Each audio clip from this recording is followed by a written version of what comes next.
Yun na nga oh, sa tagal namin din nakapag-rides ng pinaka-tropang perks ko. At ito yung pinaka-solid na kasama ko dati pa. Around Luzon. Ito yan. So, dito lang kami. Hindi mo alam yan, saan yan.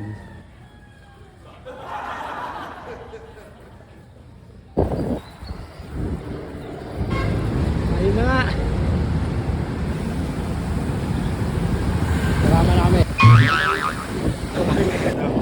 Nakatakbo yung isa. Baka mo to.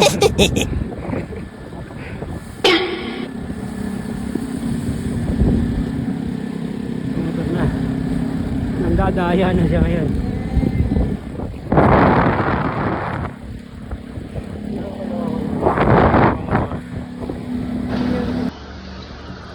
Ayun na nga.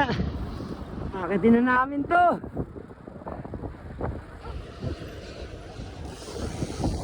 Akit na kami. Bukas. Dito na kami. So kasama namin.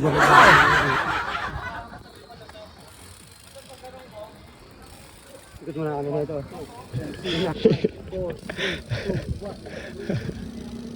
Tuesday.